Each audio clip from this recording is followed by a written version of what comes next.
September 16, 1943. From the bustling Tukana airfield on Bougainville. Solomon Islands. A harrowing scene unfolded as Captain James "Jimmy" Sweat bore witness to the tragic demise of his wingman. With a sickening lurch, the F-4U Corsair fighter aircraft plunged earthward, a plume of acrid black smoke trailing behind it as the pilot's desperate cry was abruptly silenced. This catastrophic incident marked the third aircraft lost by VMF 213 within a mere week, not to the prowess of elite Japanese aviators, nor to the insidious failure of mechanical components, but to the egregious waste of precious ammunition. Captain Sweat's own gun camera footage, a stark and unforgiving testament to the grim reality of aerial combat, laid bare the brutal truth. He had unleashed a torrent of 400 rounds at an agile Japanese Zero from a distance of 300 yards. The visual evidence was undeniable. Tracer rounds arced and danced around the enemy fighter, passing above, below, and to either side, forming a seemingly perfect yet utterly ineffectual envelope of impending doom, with nothing ensnared within its deadly embrace. The elusive Zero, miraculously unscathed, made good its escape. Moments later, in a cruel twist of fate, that very same Japanese adversary exacted its revenge, downing Sweat's wingman. The grim statistics permeating Marine fighter squadrons across the vast expanse of the South Pacific painted a catastrophic picture. Despite the F-4U Corsair's undeniable supremacy in terms of velocity and destructive power, Marine pilots were achieving a dishearteningly low kill ratio of merely 3.2 enemy aircraft destroyed for every one of their own lost. The formidable Corsair was armed with an array of 6 .50 caliber Browning M2 machine guns, loaded with a staggering 3,000 rounds of ammunition, a veritable deluge capable of sustaining fire for a continuous 25 seconds. Yet pilots were expending their entire ammunition load, often scoring a paltry single hit for every 50 rounds discharged. After 2 or 3 paragraphs, ask us to stay with us and watch the end of the video. We will be grateful for your like and subscription. The root cause of this alarming inefficiency was not to be found in the skill of the pilots, nor in the inherent flaws of the weaponry itself. Instead, the critical defect lay in the gun harmonization, the precise point at which the trajectories of all 6 machine guns converged. Factory specifications dictated a convergence point of 1,000 feet. At this considerable distance, the bullet spread encompassed a sprawling 30-foot circle. Considering that Japanese Zeros measured a mere 29 feet across their wingspan, pilots were essentially attempting to thread a needle while hurtling through the air at an astonishing 300 miles per hour. Marine Fighter Squadron 213, known ominously as the Hellhawks, bore the unenviable distinction of possessing the worst ammunition-to-kill ratio in the entire Pacific Theater, a staggering 890 rounds expended for each confirmed enemy aircraft obliterated. At this unsustainable rate, it was clear that the squadron would exhaust its supply of ammunition long before it could diminish the relentless onslaught of Japanese forces. Major Gregory "Pappy" Boyington, a visiting officer from VMF 214, observed Captain Sweat's gun camera footage with a visible shake of his head. "You're shooting at ghosts," he remarked somberly. "Your bullets are everywhere except precisely where the enemy is." What Captain Sweat, and indeed all the pilots, remained blissfully unaware of at this critical juncture was that a 26-year-old aviation ordnance man, a man devoid of a college degree and formal engineering training, was meticulously scrutinizing the very same footage within the confines of the maintenance tent. This individual, a sergeant who had enlisted in the Marine Corps as a means of escaping the pervasive grip of the Great Depression, was primarily tasked with the mundane duties of loading ammunition and maintaining firearms, not with the audacious redesign of combat systems. His name was Staff Sergeant Michael "Mickey" McCarthy, and his seemingly insane modification was poised to irrevocably transform the F-4U Corsair into the most lethal and formidable fighter aircraft in the vast expanse of the Pacific. Stay with us and watch the end of the video. We will be grateful for your like and subscription. The vexing issue of gun convergence was a persistent specter, haunting every fighter pilot in every air force across the globe. However, within the brutal crucible of the Pacific theater, this particular problem was directly responsible for the tragic loss of Marine lives. Gun harmonization, the intricate process of adjusting the inward angle of wing-mounted guns, had been a standard operational procedure since the advent of aerial combat in World War I. The fundamental principle was elegantly simple. Mount the guns within the aircraft's wings, angle them ever so slightly inward, and at some predetermined point in front of the aircraft, all the projectiles would converge at a singular, devastating point. Engaging an enemy aircraft precisely as it intersected this convergence point would result in all 6 guns striking simultaneously, unleashing a torrent of destructive power. The formidable challenge, however, lay in accurately pinpointing this elusive sweet spot. Factory specifications for the F-4U Corsair prescribed a gun convergence distance of 1,000 feet. The engineers at Vought Aircraft had based this decision on sound rationale. At 1,000 feet, pilots would theoretically have ample time to acquire their target, calculate the necessary lead, and unleash a sustained burst of fire as the enemy traversed the convergence zone. It was conceived as a pragmatic compromise between achieving an effective range and maximizing the probability of a hit. Yet, the unforgiving reality of combat unequivocally proved the engineers' calculations to be tragically flawed. At 1,000 feet in the maelstrom of aerial dogfights, the target simply proved too diminutive.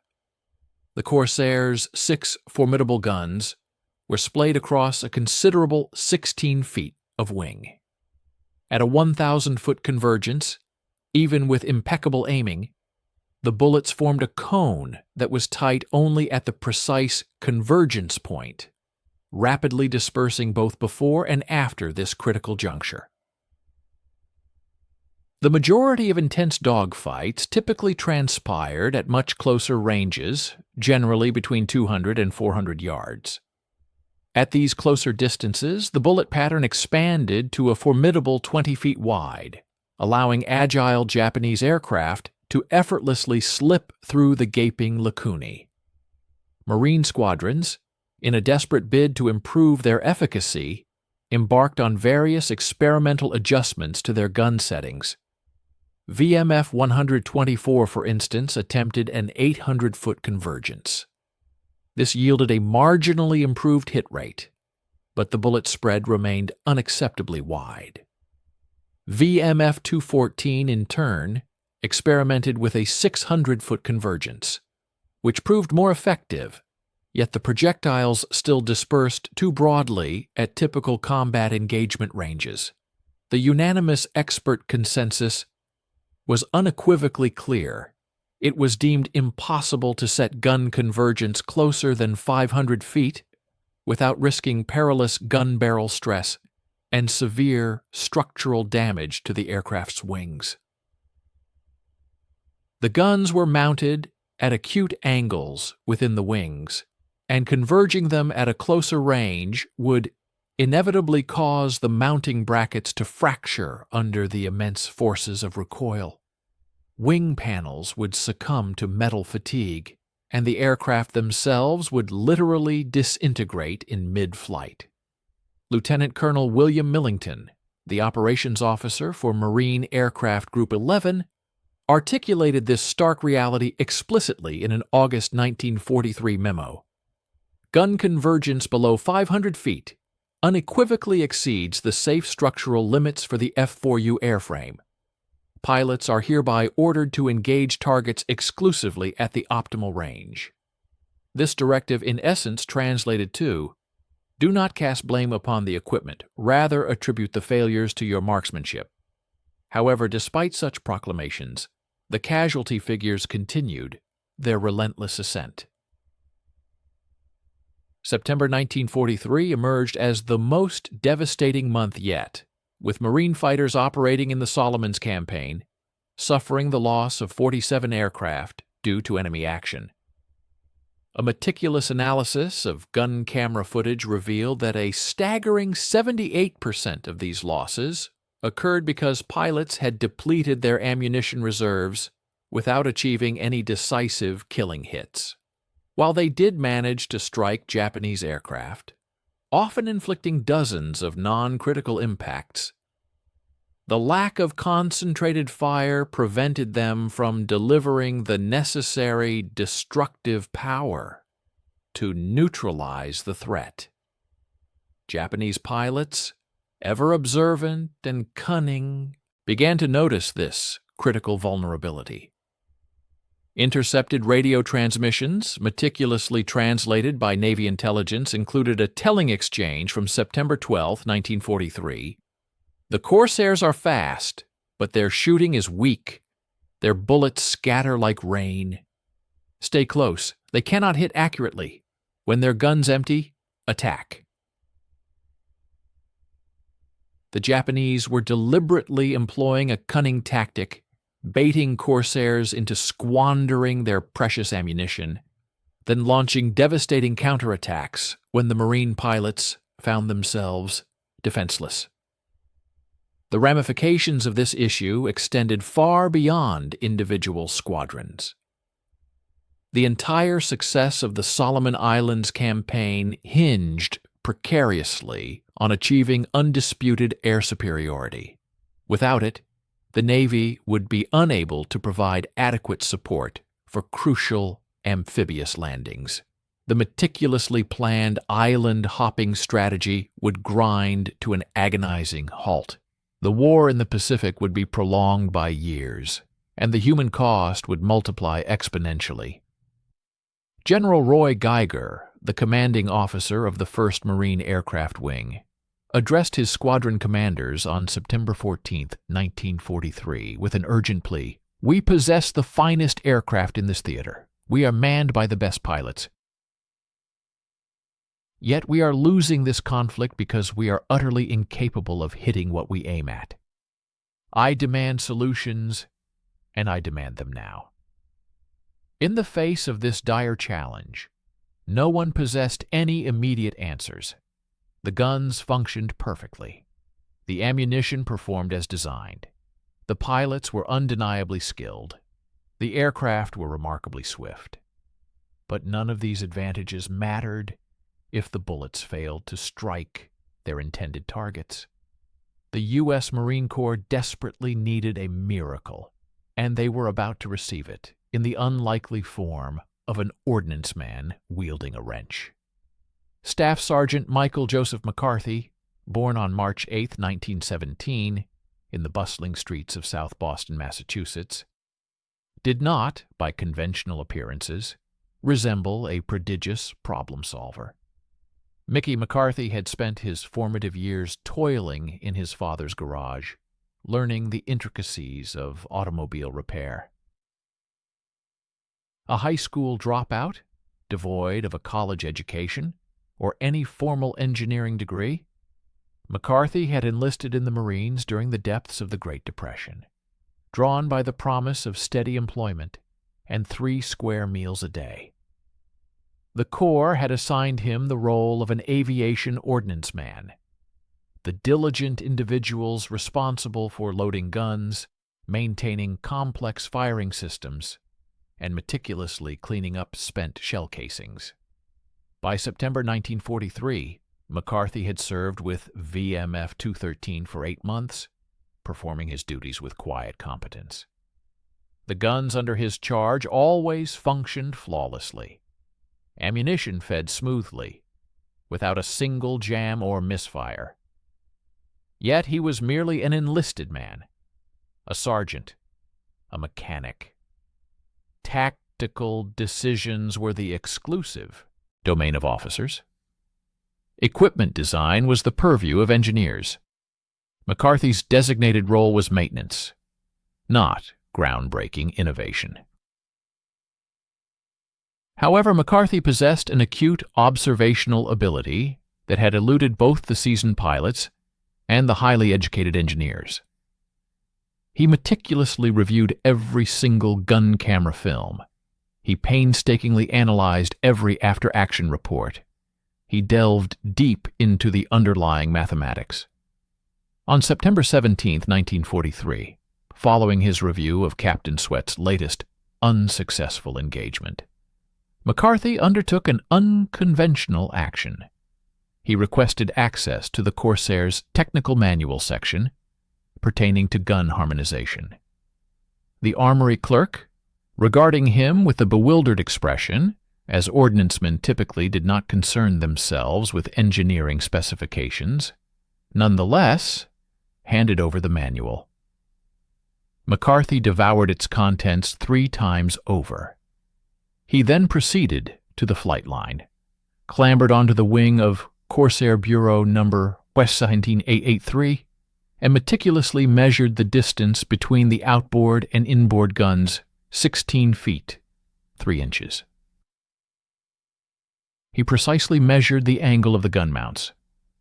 With nothing more than the basic trigonometry he had routinely employed in fixing car engines, he calculated the intricate convergence geometry entirely in his head. The profound insight struck him with the sudden, jarring force of machine gun fire. The problem was not that the convergence setting was inherently incorrect. The fundamental flaw was that it was simply too distant. At 1,000 feet, the bullets required nearly a full second to traverse the distance to the target.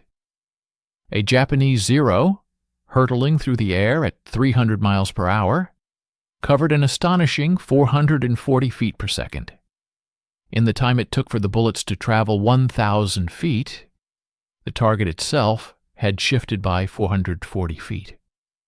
Pilots were not missing because they lacked the ability to aim. They were missing because they were inadvertently aiming at where the target had been, not where it was. But if the convergence point were significantly closer, say 300 feet, the bullets would reach the target in a mere 1/3 of a second. The Zero would only have moved approximately 50 feet. Lead calculations would become immeasurably simpler. More crucially, at 300 feet, the projectiles from all 6 guns would arrive within an area roughly the size of a dinner plate, rather than the expansive dimensions of a garbage truck. McCarthy meticulously reran his calculations. At a 300-foot convergence, with all 6 Corsair guns firing in unison, the combined rate of fire would be a staggering 40,000 bullets per second, all impacting the same 6-square-foot area. This was no longer mere shooting. It was, in essence, a brutal meat grinder. A Japanese Zero possessed a wingspan of 39 feet and weighed approximately 5,300 pounds. McCarthy calculated that at a 300-foot convergence, a single 1-second burst from a Corsair, comprising 80 rounds of .50 caliber ammunition, would deliver an astonishing 40,000 foot-pounds of kinetic energy into that concentrated 6-square-foot area. This colossal amount of energy would be more than sufficient to utterly disintegrate the enemy aircraft. It was a solution that was simple, brutally effective, and most likely entirely against established regulations. McCarthy, however, was undeterred by such concerns. He was determined to implement his audacious plan that very night. I am from the vast digital expanse, a construct designed to process and generate information. Regarding the video topic, the narrative vividly illustrates a critical moment in military history, where practical ingenuity, even from an unexpected source, directly impacts the outcome of combat. It highlights the often overlooked reality that theoretical engineering, while vital, must sometimes yield to empirical observation and frontline experience to solve complex life or death problems. The story underscores the bravery not only of the pilots, but also of those behind the scenes whose innovative thinking can turn the tide of battle.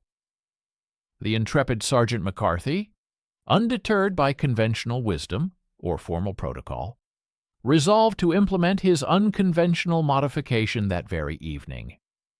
He harbored no illusions about seeking official sanction. He understood implicitly the labyrinthine bureaucratic process that would engulf any formal petition to adjust gun harmonization below the established 500-foot safety threshold. Such a request would embark on a protracted journey through myriad echelons, from the squadron armorer to the maintenance officer, then upwards to the squadron commander, group operations, wing engineering, and finally culminating at the Bureau of Aeronautics. Countless committees would convene to scrutinize the proposal, and a phalanx of engineers would inevitably demand exhaustive stress analyses. By the time a definitive verdict emerged from this administrative morass, the war itself would undoubtedly have drawn to a close, rendering the modification moot. Thus, McCarthy circumvented the entire cumbersome apparatus. Under the cloak of darkness, on the night of September 18, 1943, following the customary shutdown of the flight line operations, McCarthy, assisted by two devoted ordnance men, Corporal Eddie Wilkins and Private First Class Tommy Reyes, discreetly maneuvered Corsair Bureau No. 17883 into the cavernous maintenance hangar. This particular aircraft belonged to Captain Sweat, a pilot whose combat record unfortunately reflected the squadron's most egregious ammunition expenditure rate, signaling a desperate need for improved targeting efficacy. The choice of this specific Corsair was deliberate, making it the perfect candidate for a radical, yet potentially transformative, overhaul. McCarthy's methodology, while undeniably rudimentary, was entirely feasible. Each gun mount on the Corsair possessed precisely engineered adjustment bolts designed to govern the weapon's angle. The standard factory calibration dictated a convergence point for the guns at a distant 1,000 feet. Through careful calculation, McCarthy determined that an approximate 2.4-degree increase in the gun angle would be necessary to achieve his desired, far more lethal 300-foot convergence. The principal engineering challenge, however, lay with the existing mounting brackets. These components were inherently designed to accommodate only shallow angles, and any significant alteration would render them susceptible to catastrophic failure under the intense recoil stress of firing, precisely echoing the dire warnings issued by the aircraft's original engineers. Stay with us and watch the end of the video. We will be grateful for your like and subscription. Please write a comment about where you are from and what you think about the video topic. McCarthy's ingenious yet unrefined solution involved the fabrication of custom reinforcement plates. Resourcefully, he salvaged a quarter-inch thick sheet of steel from a discarded, damaged wing panel. Utilizing rudimentary tools, a file and a hacksaw, he meticulously shaped this salvaged material and then, with a welder, affixed these robust reinforcement brackets onto each individual gun mount. The resulting modifications were undeniably crude and aesthetically unappealing, but their structural integrity was unquestionable. The entire arduous process consumed 6 hours. McCarthy then embarked on the painstaking task of adjusting each gun individually, precisely measuring the angles with a makeshift wooden jig he had fashioned from scrap lumber. He proceeded to bore sight the weapons using a practical technique his father had imparted to him for aligning automobile headlights, establishing a target frame at the exact distance of 300 feet, then meticulously adjusting each gun barrel until it pointed directly at the target's center, before locking it securely in place. By 0400 hours on September 19th, all 6 guns were perfectly harmonized to converge at 300 feet. A subsequent test firing into the vast expanse of the ocean, 20 rounds per gun, confirmed the success of his efforts. The reinforcement brackets held steadfast, exhibiting no cracks or structural compromise. The modified guns were fully operational. That same morning, as Captain Sweat strode onto the flight line for his routine morning patrol, he paused abruptly at his Corsair. His gaze fixed on the gun barrels, which were now conspicuously angled inward at a much steeper inclination than he remembered.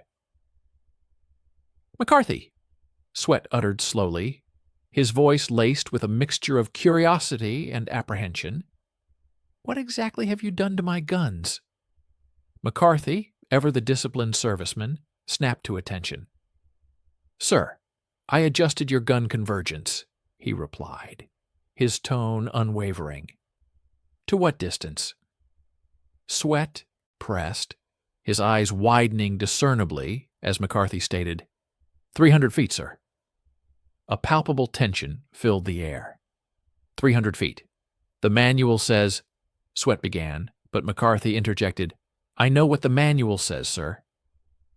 Sweat's gaze shifted from the altered weaponry back to McCarthy, his words carrying the weight of serious consequence. "That's against regulations. That's unauthorized modification of military equipment.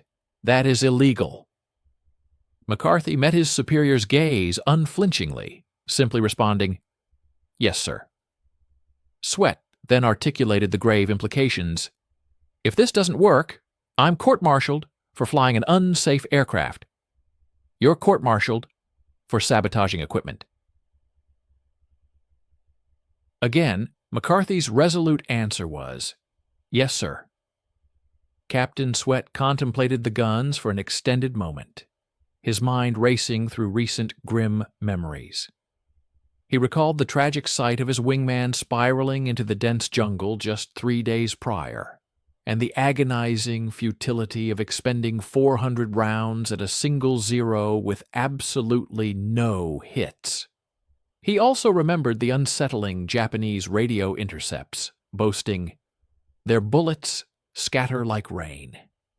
A flicker of desperate hope ignited within him as he posed the pivotal question, what happens if it does work?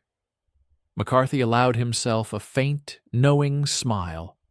"Sir," he confidently asserted, "you're going to kill everything you look at." With a decisive nod, Sweat climbed into the cockpit. "Let's find out," he declared, the fate of both men hanging in the balance. The crucial test arrived with unexpected swiftness. At precisely 0830 hours on September 19, 1943, 4 Corsairs from VMF 2113, engaged in a routine combat air patrol, intercepted a formidable formation of 9 Japanese Zeros, providing escort for 6 Valdive bombers. The enemy aircraft were relentlessly advancing toward Allied positions on Bougainville. It was a standard engagement scenario: 4 friendly aircraft against 15 enemy, presenting undeniably unfavorable odds for the American pilots. Captain Sweat, at the controls of the clandestinely modified Corsair, singled out a 0 positioned at the rear of the enemy formation. He executed a steep dive from 18,000 feet, aligning his aircraft at a distance of 400 yards, a range well beyond his newly established convergence point. He deliberately withheld his fire, closing the distance to 350 yards, still outside the optimal range. The 0, sensing the impending attack, began its characteristic jinking maneuvers. It was at a mere 320 feet that Sweat finally engaged, pressing the trigger for a devastating 1-second burst, unleashing 80 rounds.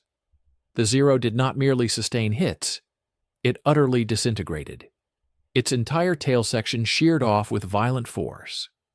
The fuselage fractured into 2 distinct halves, and its fuel tanks erupted in a fiery explosion. The resulting debris cloud was so immense that Sweat was compelled to execute a sharp brake to the right to avoid flying through the hazardous detritus. Sweat keyed his radio, exclaiming, "Holy Mother of—" but left the sentence unfinished, his attention already focused on lining up his next target. At 300 feet, another 1-second burst tore through a second 0, ripping its left wing completely off. The crippled aircraft spun inverted and plummeted earthward. A third 0 met its fate at 280 feet, with a brief, half-second burst. Its canopy exploded outwards, and the pilot, or what remained of him, slumped lifelessly forward as the 0 entered an irreversible death spiral. In total, only 200 rounds of ammunition had been expended for 3 confirmed kills, all achieved within a breathtaking 45 seconds. Remarkably, Sweat's wingmen were still maneuvering into position for their initial attacks. The entire engagement concluded in a mere 4 minutes. VMF 213 successfully shot down 8 Japanese aircraft, with Captain Sweat personally credited with an astonishing 5 kills. He returned to base with only 1 friendly loss, and crucially, 800 rounds of ammunition still remaining, a figure representing more than half of his original loadout. Upon Sweat's landing and subsequent engine shutdown, a crowd of approximately 30 individuals had congregated around his aircraft, pilots, mechanics, and various officers, all drawn by the electrifying radio transmissions they had overheard.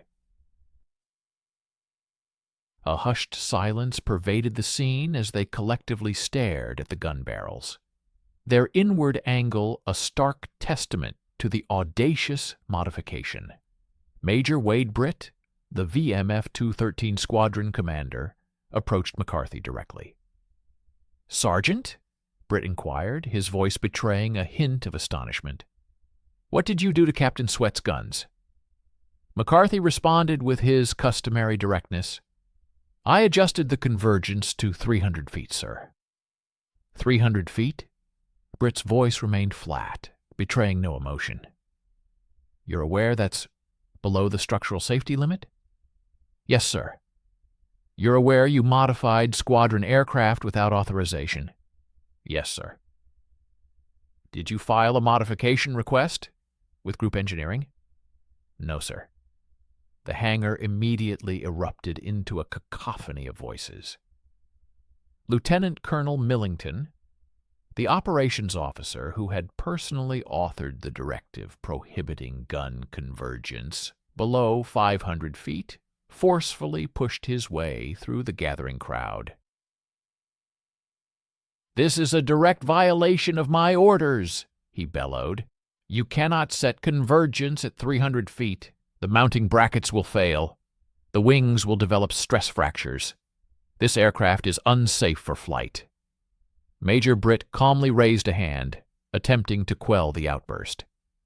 "The aircraft just flew a combat mission," he stated matter-of-factly. Millington, undeterred, retorted, One flight proves nothing. Stress fractures develop over time. This sergeant has endangered lives and violated...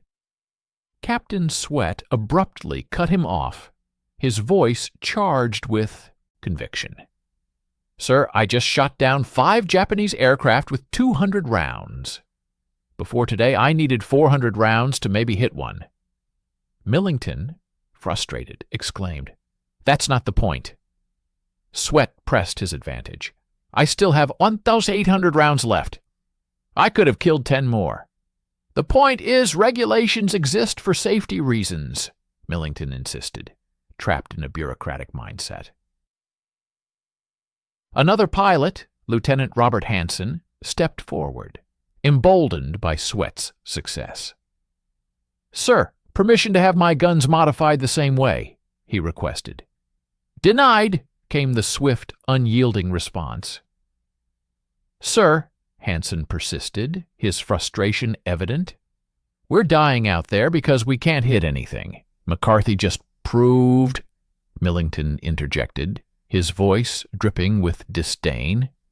"McCarthy proved nothing except that enlisted men think they're engineers." The argument rapidly escalated into a heated shouting match. Half the pilots present vociferously demanded the immediate implementation of the modification across the squadron.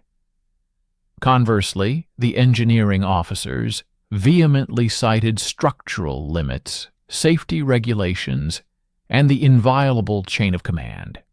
Amidst the rising clamor, someone shouted about impending court-martials, while another passionately argued for improved kill ratios. Major Britt allowed the impassioned debate to rage for approximately 2 minutes before emitting a sharp, piercing whistle. A sudden, profound silence descended upon the hangar. "Sergeant McCarthy," Britt inquired, his voice remarkably quiet amidst the lingering tension. "Sir, can you modify every Corsair in this squadron by tomorrow morning?" Millington, utterly incensed, exploded, "You cannot authorize—" Major Britt, with respectful yet firm authority, interrupted him. "I'm not asking your permission, Colonel. I'm asking McCarthy if he can do it." Millington, his face contorted with fury, issued a dire threat. "If you proceed with this, I'm reporting it to General Geiger personally." "Good," Britt responded with a calm, almost dismissive tone. "Save me the trouble." He then turned his attention back to McCarthy. "Sergeant?" McCarthy, unwavering, nodded. "Yes, sir, I can do it." "Then do it," Britt commanded decisively. "Every aircraft, 300 feet tonight." Millington's face flushed crimson. "This is insubordination! I'm documenting this. You're all getting court-martialed." Britt met his gaze directly, his resolve unyielding. "Colonel, if it works, court-martial me. If it doesn't work, the Japanese will kill us anyway. Either way, McCarthy's doing it." This pivotal moment marked a profound shift. A single sergeant, armed with a wrench and an intimate understanding of practical mechanics, had effectively challenged and ultimately defied the entire entrenched military engineering bureaucracy, simply because he possessed the empirical knowledge of what truly worked in the field. If this compelling narrative illuminates any singular truth, it is that the most effective and innovative solutions often originate from the operational level, from the bottom up, rather than being dictated from the top down by distant authority. McCarthy and his dedicated ordnance crew labored tirelessly through the entirety of the night of September 19th, thus the 20th, 1943. By the first light of dawn, every flyable Corsair within VMF 203, a total of 22 aircraft, had its guns meticulously harmonized to the new lethal 300-foot convergence. Unbeknownst to them, the Japanese forces were utterly oblivious to the devastating change that was about to be unleashed upon them. On September 20th, 1943, At 11:40 hours, 8 Corsairs from VMF 213 intercepted a combined formation of 12 Zeros and 8 Betty bombers over the strategic waters of Empress Augusta Bay. Lieutenant Robert Hansen, flying one of the newly modified Corsairs, initiated the first attack. He swiftly targeted a Betty bomber at a distance of 350 yards, closing rapidly to 300 feet, before unleashing a precise 2-second burst, expending 160 rounds. The Betty's right engine exploded with concussive force. Its wing immediately folded, and the bomber plummeted downwards, leaving a dramatic column of fire trailing 300 feet behind it. Hansen then executed a sharp brake to the left, expertly lining up on a 0. A swift 1-second burst followed, and the Zero's cockpit disintegrated. The aircraft pitched violently into a vertical dive, utterly destroyed. The entire sequence, from the initial attack to 2 confirmed kills, transpired in a mere 15 seconds, with only 240 rounds expended. The engagement lasted a total of 12 minutes. VMF 213 achieved an overwhelming victory, shooting down 9 Zeros and 6 Bettys, a staggering 15 confirmed kills. Japanese losses were a categorical 100%. Every single enemy aircraft was either destroyed outright or damaged beyond any hope of recovery. Remarkably, VMF 213 sustained 0 losses. The average ammunition expenditure per kill plummeted to an astonishing 180 rounds, a dramatic improvement from the woeful 890 rounds per kill recorded just the previous week. The initial results were astonishingly positive, with no losses recorded. The efficiency of ammunition usage dramatically improved, requiring merely 180 rounds to achieve a single kill, a significant reduction from the prior week's average of 890 rounds per kill. The visual evidence captured by the gun cameras left an indelible impression on all observers.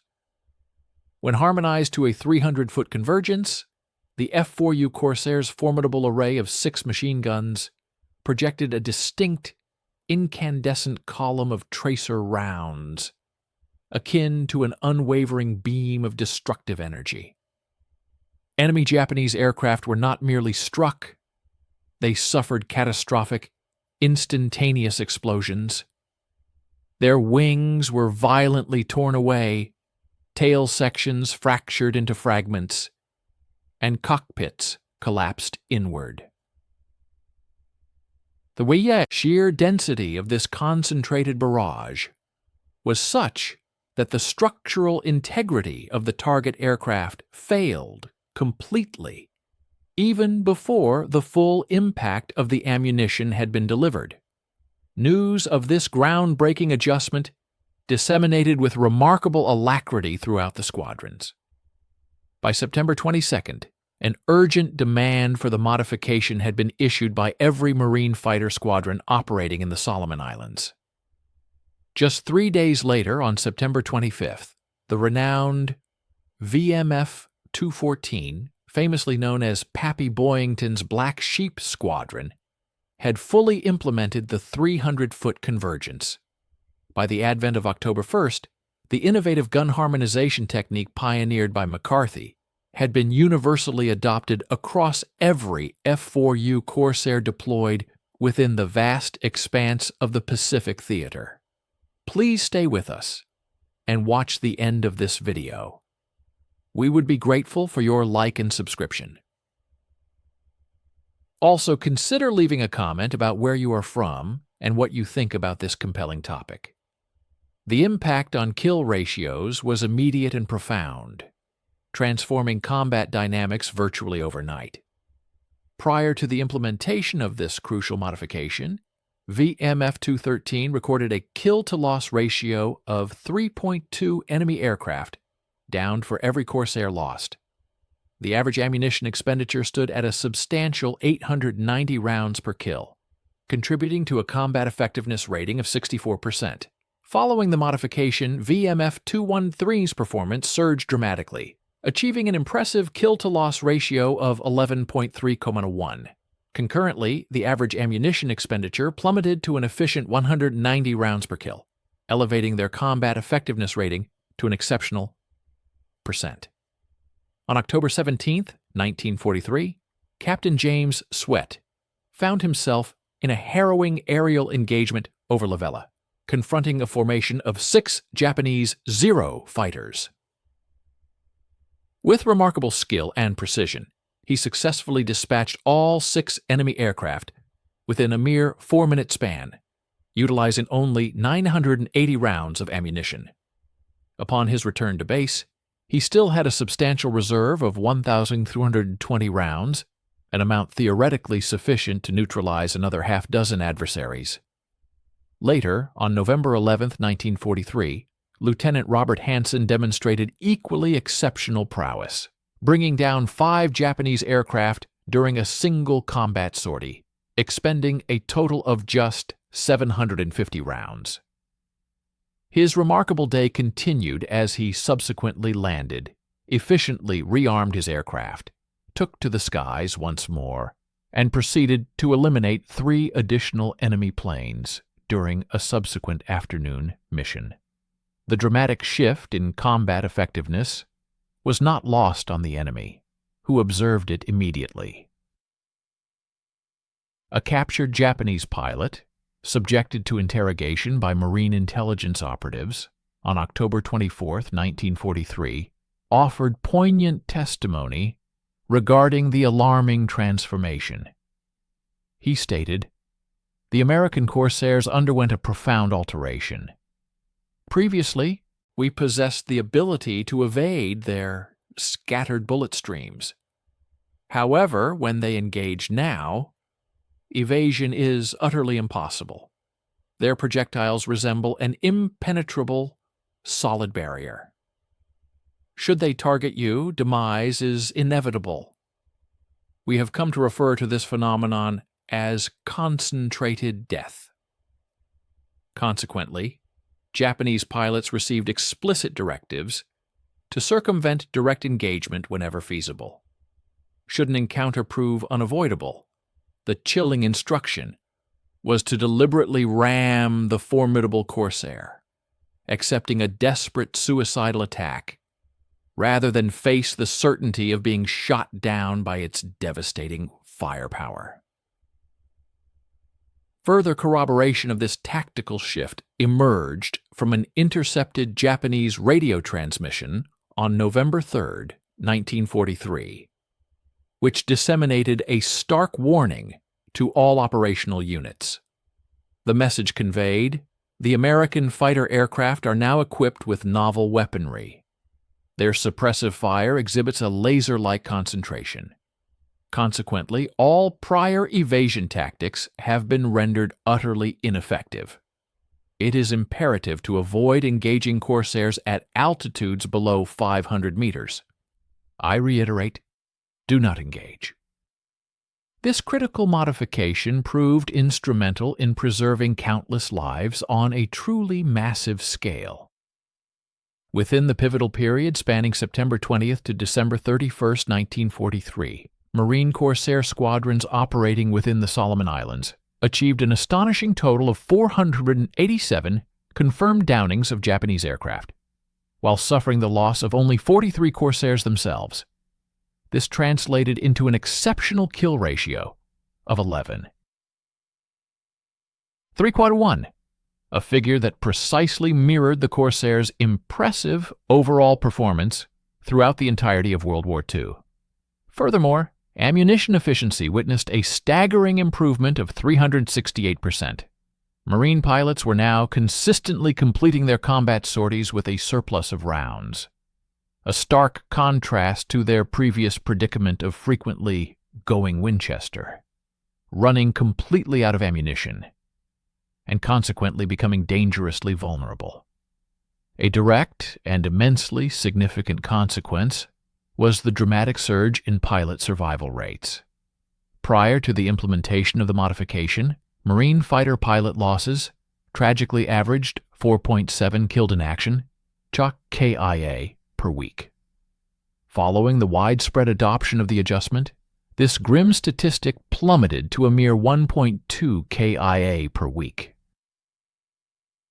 The strategic advantage offered by the 300-foot convergence extended beyond simply increasing the destruction of enemy aircraft. It empowered Marine pilots with the crucial ability to disengage from aerial combat situations, even when facing superior numbers, secure in the knowledge that their concentrated firepower enabled efficient kills and conserved vital ammunition for essential defensive maneuvering.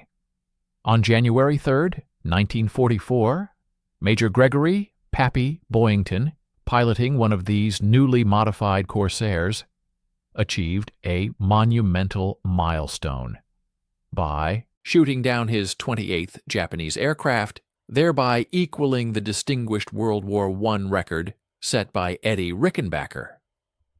Boyington unequivocally attributed his success directly to the gun modification, stating candidly, "Prior to McCarthy's ingenious adjustment, I considered myself a capable pilot, yet my combat outcomes were merely mediocre." Subsequent to McCarthy's intervention, virtually every squeeze of the trigger resulted in a confirmed kill. That singular modification truly transformed me into an ace.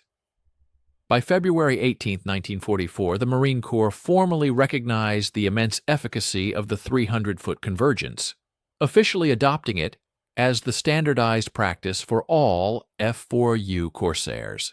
Interestingly, the very Bureau of Aeronautics Engineers, who had initially dismissed the concept as structurally unfeasible, later conducted extensive, albeit delayed, stress tests. Their findings conclusively demonstrated that the reinforcement brackets, meticulously designed by McCarthy, actually enhanced the wing strength of the aircraft, particularly under the strenuous conditions of combat loading. The comprehensive modification manual, subsequently published in March 1944, bore the official authorship of the BuAer engineering staff. Conspicuously, McCarthy's name was absent from its pages. He remained a sergeant, an ordnance man diligently occupied with loading ammunition on the flight line. Yet the pilots, those whose lives he had unequivocally impacted, were fully aware of his pivotal contribution. During the VMF 213 Squadron Christmas party in December 1943, Captain James Sweat, a distinguished ace who had by then amassed 15.5 confirmed aerial victories, all achieved subsequent to McCarthy's critical modifications to his aircraft's weaponry, rose to deliver a heartfelt address. He began, "Many among you may not be acquainted with Mickey McCarthy. He is not a pilot. Rather, he is the dedicated individual responsible for loading our ammunition and meticulously tightening our gun bolts.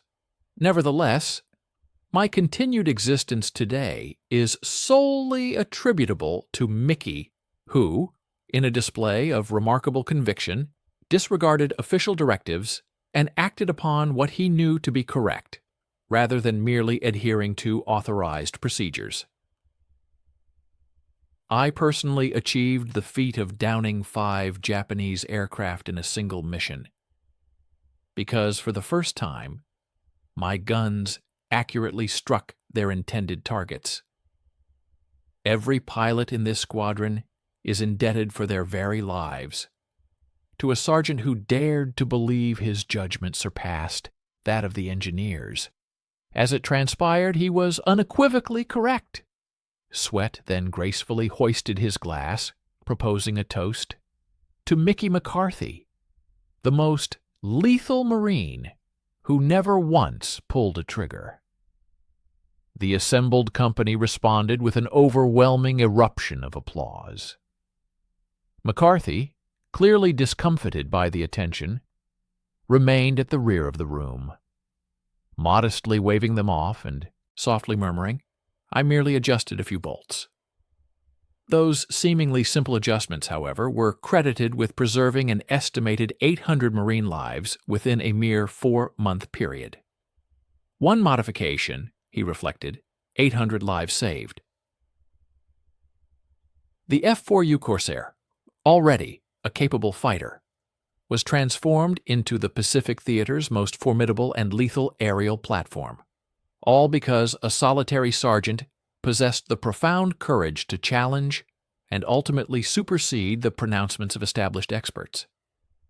Despite the undeniable impact of his work, the Marine Corps regrettably never formally acknowledged Staff Sergeant Michael McCarthy's extraordinary contribution.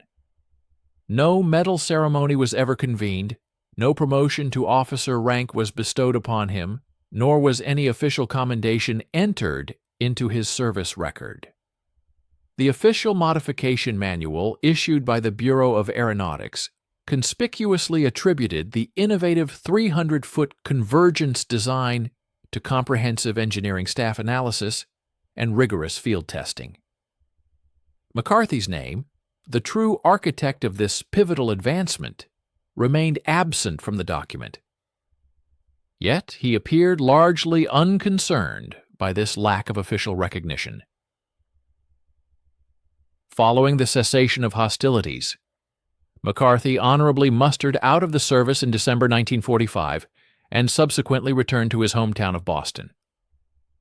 There he established and operated a successful garage, dedicating himself to the repair of automobiles, and later entered into matrimony with a school teacher named Helen. He maintained a profound reticence regarding his wartime experiences. Whenever patrons inquired whether he had performed any significant duties during his tenure in the Marines, he would typically offer a humble shrug and respond with understated modesty, "I merely loaded ammunition. Nothing particularly special." However, the pilots who had the privilege of flying his meticulously modified Corsairs harbored a distinctly different perspective. Captain James Sweat, who ascended to the status of a Marine Corps legend, achieving 15. 5 confirmed aerial victories had been awarded the Medal of Honor for his extraordinary valor during actions on April 7, 1943, a date preceding McCarthy's transformative modification. Yet, in his candid 1989 memoir, Sweat penned a powerful reflection, "I am officially credited with the destruction of 15.5 Japanese aircraft. Individuals frequently refer to me as an ace, a hero, or a shrewd tactician. The underlying reality is far more straightforward. I was equipped with an aircraft possessing weaponry that finally functioned precisely as it ought to have from its inception. A sergeant, whose name remains largely unknown to the broader public, orchestrated that pivotal change. Mickey McCarthy, in essence, forged me into an ace. He similarly transformed all of us into aces. The Marine Corps should have justly bestowed upon him the Navy Cross. Instead, they conferred absolutely nothing. That constitutes a profound injustice." Lieutenant Robert Hansen, another formidable pilot who ultimately accounted for 25 Japanese aircraft before tragically being killed in action on February 3, 1944, conveyed his profound appreciation in a letter addressed to his family in January 1944. He articulated, "There exists a sergeant within our squadron who has fundamentally revolutionized everything. He meticulously calibrated our aircraft's guns such that they now genuinely strike their intended targets. This may appear to be a simple adjustment, yet it represents the crucial distinction between survival and demise in this unforgiving aerial environment. Should I be fortunate enough to return home, I fully intend to locate that sergeant and extend an offer to purchase him a celebratory drink." Poignantly, Hansen never did return home. The innovative 300-foot gun convergence, A principle initially championed and meticulously developed by McCarthy swiftly became the ubiquitous standard for every United States fighter aircraft throughout the remaining duration of World War II. Iconic aircraft such as the P-51 Mustang, the P-47 Thunderbolt, and the P-38 Lightning universally incorporated analogous convergence settings, directly informed by McCarthy's groundbreaking field modifications. Subsequent post-war analyses unequivocally credited this tighter harmonization of firepower, with a remarkable improvement of 34% in the overall kill ratios achieved by USAF fighter aircraft. Remarkably, contemporary U.S. military fighter aircraft continue to employ the fundamental principle, first unearthed by McCarthy, the strategic concentration of devastating firepower at close combat ranges, as opposed to the less effective optimization for long-range dispersion. For instance, both the F-16 Fighting Falcon's formidable M61 Vulcan cannon and the F-35's advanced GAU-22A weapon system are precisely harmonized to achieve maximum hit probability at a distance of 1,000 feet, a setting that represents the modern-day operational equivalent of McCarthy's original 300-foot convergence. Mickey McCarthy's life concluded on July 8, 1979, when he succumbed to a heart attack in Boston at the age of 62. His obituary, published in the Boston Globe, was notably brief, comprising a mere 3 sentences. While it acknowledged his honorable service as a Marine Corps veteran, it conspicuously omitted any mention of his profound and everlasting impact on the evolution of aerial combat. Years later, in 1987, the Marine Corps Aviation Association dedicated a commemorative plaque at the National Museum of the Marine Corps, specifically intended to honor the unsung heroes of marine aviation. McCarthy's name is indeed present, inscribed in modest lettering at the very bottom of an extensive roster comprising 87 names, identified solely as SSG Michael McCarthy, VMF 213 Ordnance Crew. There is no accompanying explanation, no contextual detail, merely the name itself. Nevertheless, every Marine fighter pilot who encounters that particular plaque instantly recognizes the name. They are intimately familiar with the profound narrative it represents.